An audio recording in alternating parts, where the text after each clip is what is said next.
करके राष्ट्रपति से उद्घाटन कराना चाहिए।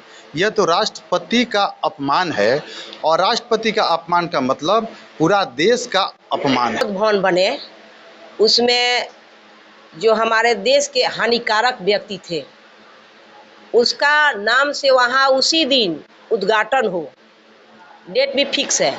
यह 3 साल पहले से तैयारी चल रही है कि जिस दिन नई संसद भवन का जो उद्घाटन होगा उसमें उनकी मूर्ति लगेगी और उन्हीं के नाम।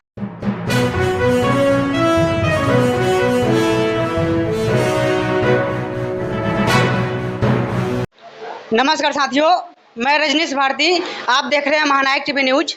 साथियों, आज मैं यहाँ पर पहुँचा हुआ हूँ मुड़वा गांव में। यहाँ पर कुछ मीटिंग चल रहा है। यहाँ पर जानिए कम्युनिस्ट पार्टी का और बिहार मजदूर दिवस के यहाँ पर प्रदेश अध्यक्ष आए हुए हैं। यहीं से कुछ उन लोग से बात विचार करते हैं।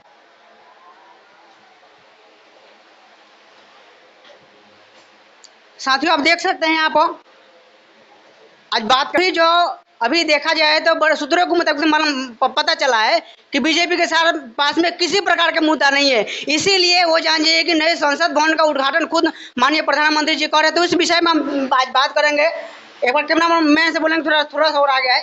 सर, स्वागत है आपका महानायक टीवी न्यूज पर। धन्यवाद। कल हमारे माननीय प्रधानमंत्री जी नए संसद भवन का उद्घाटन कर रहे हैं, क्या बोलेगा? यह जो संसद भवन का जो उद्घाटन प्रधानमंत्री जी स्वयं कर रहे हैं, यह दुनिया के पहला घटना है। क्योंकि राष्ट्रपति जो होता है वह भारत का प्रथम राष्ट्रपति होता है और सर्वोच्च पद राष्ट्रपति है। तो अगर उद्घाटन कराना था देशवासी प्रधानमंत्री को स्वयं न करके राष्ट्रपति से उद्घाटन कराना चाहिए। यह तो राष्ट्रपति का अपमान है और राष्ट्रपति का अपमान का मतलब पूरा देश का अपमान है। तो सर, ये पहली बार थोड़े हो रहा है। उससे पहले जो कहीं ना कि राष्ट्रपति थे उनको भी तो मंदिर में नहीं प्रवेश कर लोग नहीं जाने दिया। उनके पत्नी के साथ में जा रहे थे। अभी जो कहीं ना कि आदिवासी जो वहाँ पर महिला आई है वो राष्ट्रपति, तो सब कोई बोल रहा है कि कहीं ना कि उन्हीं का हक है। लेकिन माननीय प्रधानमंत्री साहब को दिमाग में क्या आया? ये जो प्रधानमंत्री जो मोदी जी हैं वह आरएसएस के हैं और यह बीजेपी तो उसका प्रोडक्ट बेच रहे हैं। आरएसएस जो है वो अपना एजेंडा लागू करना चाहता है और आरएसएस के विचारधारा में एससी एसटी का जो स्थान है वह सबसे नीचे स्थान है और नीच आदमी को वह कैसे उद्घाटन कराएं? ये आरएसएस जो उनका जो विचारधारा जो है उनका विचारधारा कहता है, मनुस्मृति कहता है कि अगर शूद्र ज्ञान की बात जान जाए तो उसे कान में शीशा पिघला करके डाल देना चाहिए। उनको मैंने प्रतिष्ठा नहीं देना चाहिए और मनुस्मृति में है। उनको वो लिखा हुआ है, उनको जो है कुर्सी पर नहीं बैठना चाहिए, उनको भूइयां बैठने में गर्व महसूस करना चाहिए। इसीलिए तो जान विचारधारा की सरकार है, तो इस विचारधारा की सरकार है तो कैसे हुआ उद्घाटन करने दे? और यह दुनिया में कहीं भी नहीं हुआ है। जहाँ भी सर्वोच्च किसी भी पार्लियामेंट का जो उद्घाटन हुआ है, जहाँ सर्वोच्च पद है वही लोग किया है।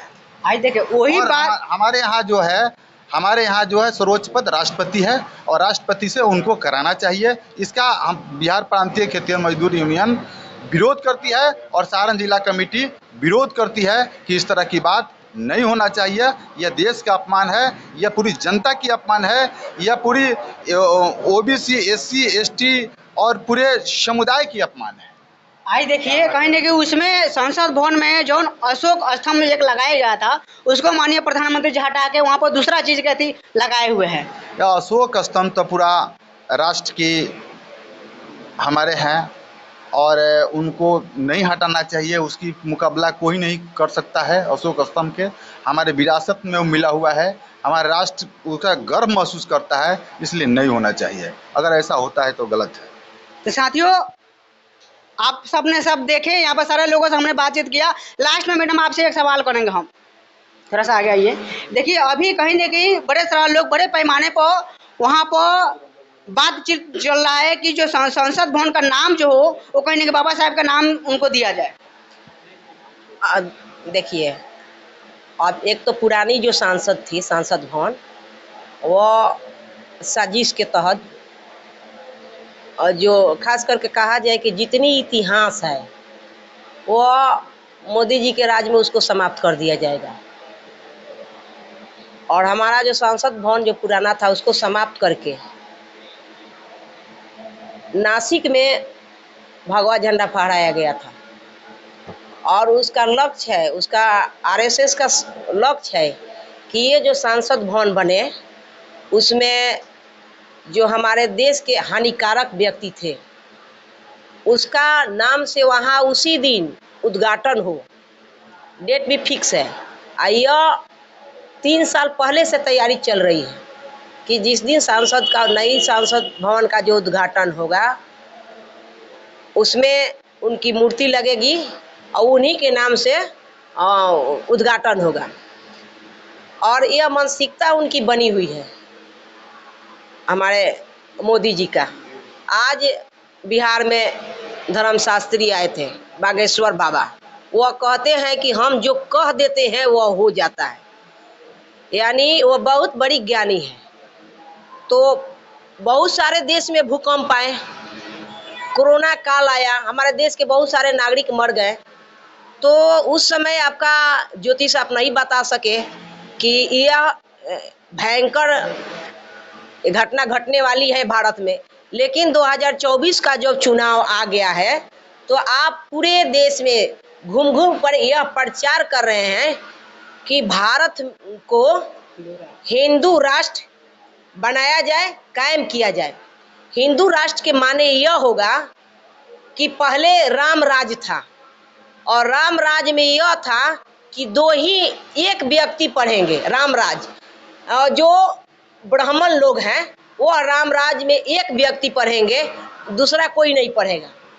उसके बाद आया द्वितीय के माने आया कि क्षत्रिय और ब्राह्मण जाति के लोग पढ़ेंगे। उसके बाद आया तृतीय राज, यानी कि ब्राह्मण, क्षत्रिय और वैश्य पढ़ेगा। अभी जो चल रहा है इसको कलयुग कहा जा रहा है। कलयुग इस माने में कहा जा रहा है कि यहाँ दलित भी पढ़ रहा है, ब्राह्मण भी पढ़ रहा है, पूरे समाज के लोग पढ़ रहा है, औरत भी पढ़ रही है, लड़कियां। आ जाइए ना, आज देखिए आईपीएस की जो रिजल्ट आया उसमें 1 नंबर स्थान पर आई है। तो इसको कलयुग कहा जा रहा है। तो हमारे जैसे जो खास करके भारत की जो महिला है उसके लिए तो कलयुग अच्छा है, उसको अधिकार मिल रहा है, स्कूल में जा रही है, जो टॉप कर रही है। उस पर तो बड़े सारा लोगों ने सवाल उठा लिया है कि जो बिहार के लड़की जो टॉपर की है वो तो बाहर देश से पढ़ के आई है। नहीं, बाहर देश में पढ़ के नहीं आई है, पढ़ी है अपने देश में। वो बिहार की पटना के रहने वाली है। उसका गार्जियन दिल्ली में वो अपना प्राइवेट कहीं कंपनी में काम करता है, तो पढ़ती थी पहले यहाँ, लेकिन उसका परिवार जो है, लड़की है जहाँ परिवार रहता है वहाँ रहती है। तो यह भारत की है, अलगा माने दूसरे देश के नहीं है। तो और एक और नारा चलता है, आप लोग तमाम जो हमारे साथी यहाँ खेत मजदूर के यूनियन के तरह आज मीटिंग जो हम लोग कर रहे हैं, आप लोग देखते होंगे कि जब रामनवमी की बात आती है तो रामनवमी बहुत दिनों से मनाया जा रहा है, बहुत दिनों से, ये नई बात नहीं है, परंपरा बनी हुई है। लेकिन यह 14 के बाद रामनवमी के नाम पर पूरा तलवार भाजना, जय श्री राम बोलना, घर घर पर भगवा रंग का झंडा लगाना, यह दर्शाता है कि हमारा जो देश है, यह हमारा देश जो हम कहते हैं कि हमारा 4 स्तंभ पर भारत टिका हुआ है, हिंदू, मुस्लिम, सिख, ईसाई, और आरएसएस के एजेंडा को यह लागू कर रहे हैं मोदी जी। इनके यह साफ दर्शाता है कि एक व्यक्ति का, एक धर्म का, एक समुदाय का ये केवल राजनीति करते हैं, इसलिए यह राजनीति करते हैं। तो जय श्री राम जैसे हम लोगों के बीच में आए, जय श्री राम के नारा आया। हमने कहा कि हम लोग तो पहले जो हमारे बाप दादा थे, हम भी थे, हम लोग पहले बोले थे कि सीताराम सीताराम सीताराम, राधे कृष्ण। लेकिन आज जो आप जय श्री राम के नाम जो दे रहे हैं, इसके माने कि आप सीता को गौण कर रहे हैं। सीता को जो आप गौण किए तो हिंदुस्तान की पूरी महिला को आप गौण कर रहे हैं। इसलिए आपकी जो नीति चल रही है कतई चलने वाली नहीं है। आप ये दिमाग में रखिएगा कि यह राजाशाही बहुत दिनों के लिए नहीं है। आपने जो वादा करते हैं उसको विपरीत चलते हैं। आपका सारी जुमलाबाजी जो सारे लोग जान गए हैं।